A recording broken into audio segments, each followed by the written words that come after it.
Hello everybody, this is Albert with Green Tea House. I hope you're doing well today. Today we're going to introduce one of our newer teas, a ginger peppermint pu'er. Now before we begin, if you haven't done so already, please subscribe and hit the notification bell so these episodes come fresh to you. And also check out our back catalog of episodes, and I'll make sure I put some up here that are relevant. In particular, what is pu'er? Now I'm doing an early morning episode. You might hear my kids upstairs. I'm trying to knock this out before they wake up.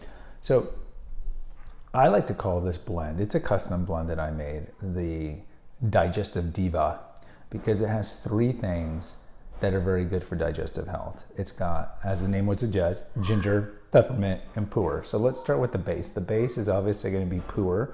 Pu'er is a type of dark tea. I'll make sure I put a banner up here. What is a dark tea? It is one of the 6 classes of tea that come from the Camellia sinensis plant. If you look at the spectrum, it's going to be on the farthest right. And the unique thing about pu'er, aside from the fact that many people think it tastes like peat moss, earth, or dirt. I love it. I drink it every day. If you go to the episode on top 5 favorite teas, I drink pu'er every day. But it's fermented. It's fermented. And I've had a long history of kind of caring about the gut health. I have a podcast called Naturopathic Earth Radio and Holistic Health Radio and Naturopathic Earth Radio. I've had it since 2017, and actually at some point I had like 500 episodes. You can still find it on Apple or Spotify. Episode 1 was the importance of your microbiome. So episode 1 was on what are probiotics, and episode 2, what are prebiotics. So probiotics are going to be foods or drinks that you ingest that actually help your gut health. We know that 90% of the cells in us and on us are not human. Many of them are in our intestines and in our skin. And many of them kind of work together with our immune system to fight pathogenic bacteria, for example. So probiotic bacteria, there's a lot of in our gut. Famous ones would be acidophilus, lactobacillus, and these guys are working with our immune system to keep us from getting diseases. So we want to keep our microbiome, our gut health, at optimal position. And a couple ways you can do it is eating a lot or drinking a lot of stuff that is fermented. So in the drinking area, kombucha is a black tea. You look at kefir, that's a Middle Eastern yogurt drink. Greek yogurt, sauerkraut, miso, there's tempeh, a lot of the Asian stuff, kimchi, the Korean sauerkraut. These are all probiotic. The other option you can do is eat prebiotic foods. Prebiotic foods are foods that naturally grow the probiotic bacteria in your gut.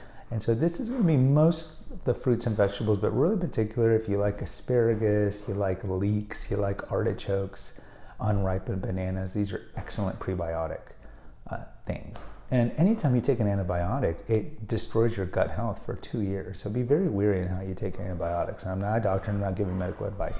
By the way, pu'er is fermented, so it has a very strong taste. I would say it tastes like coffee, but I would tell you if you like a black coffee taste, pu'er would be in the top 3 along with hojicha, which is a Japanese roasted green tea, and Black Dragon, otherwise known as Iron Goddess of Mercy. That's an oolong.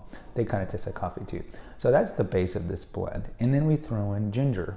We do have just a straight out ginger pu'er tea here as well.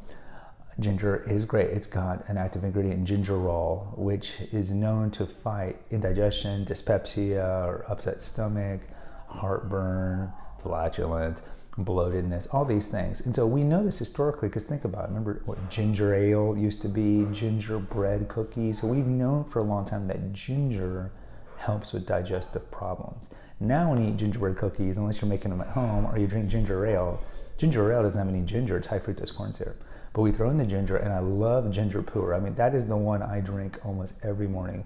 Sometimes I'll drink straight pu'er, but normally it's ginger pu'er because I love ginger. So ginger's in there. And then we put in peppermint. Peppermint adds a different dimension to this pu'er, and that's why I decided to create the custom blend. Now, peppermint is known forever to be great for digestive issues. A lot of people will do peppermint essential oils and rub it on their belly if they ate too much or had a hangover. So peppermint is just known, aside from other things. Same for ginger. Ginger is great for your immune system, and it has other, I guess you could say indications, if you want to use the medical term, other indications aside from digestive stuff. So does peppermint, but peppermint is really good for soothing an upset stomach. So when you put peppermint in this blend, it does change the flavor profile, because when you're just doing the pu'er with the ginger has a very kind of a stronger pungent taste. But in this blend, I've lowered the amount of ginger to make room for the peppermint. So when you drink it, it's got a very unique taste because you can still taste all three of the ingredients, but the peppermint brings this refreshingness to it that the menthol and peppermint would bring. So definitely when you come by the tea house, if you've never had Pu'er, I would tell you to try this. Also, if you come by the tea house and you're suffering from indigestion and bloating and stuff like that, or you might have a dysbiosis or not a proper microbiome in your gut, definitely check out this tea. It's amazing. I love it. Guys, post in the comments. I'd like to hear from you. Until next time, take care. God bless. And I should mention, just in case you don't look on the back of the package, the Pu'er you would do it full boil, and you can re-steep it 3 times. Until next time, take care and God bless.